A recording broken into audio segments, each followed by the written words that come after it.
পৃথিবীর প্রত্যেকটা মানুষের রুট কিন্তু সেম।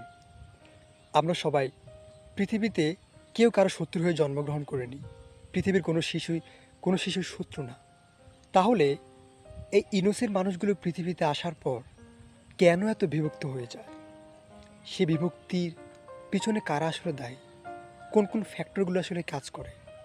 আমাদের বিভক্তির অন্যতম একটা কারণ হচ্ছে জিওগ্রাফিক্যাল লোকেশন। যখন এই জিওগ্রাফিক্যাল বিভক্তি শুরু হয়, তখন আমাদের মধ্যেও বিভক্তি শুরু হয়। আমাদের লোকেশনের বাইরের কোনো লোকেশনের মানুষকে আমরা আর বন্ধু হিসেবে ভাবতে পারি না। তাদের ক্ষতি, তাদের ধ্বংস আমাদের কিচ্ছু যায় আসে না।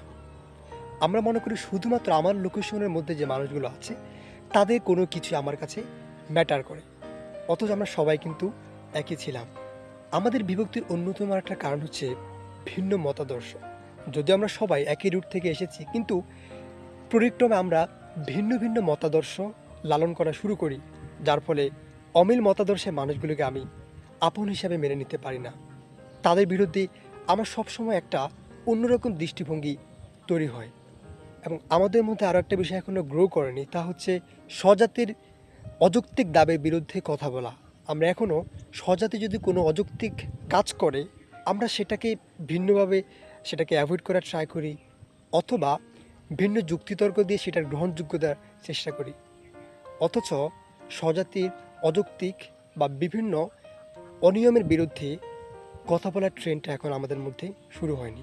তাই যেদিন আমরা একটি মানুষকে দল মত সকল কিছুর ঊর্ধ্বে শুধুমাত্র সবার আগে মানুষ হিসেবে ভাবতে শুরু করব, তখনই আসলে আমাদের মধ্যে সেই বিভক্তিটা আস্তে আস্তে কমতে থাকবে। তাই আমার মনে হয় এই ব্যাপারগুলো যদি আমরা মানুষকে মানুষ হিসেবে কল্পনা করা শুরু করি, তখন আমাদের মধ্যে এই হিংস্রতা, রক্তপাতের যে ব্যাপারগুলো আছে, ভয়াবহ ঘৃণা একে অপরের প্রতি, সেটা অনেকটাই কমতে থাকবে। সব ভালো থাকবেন, শান্তি বজায় রাখবেন। Thank you so much.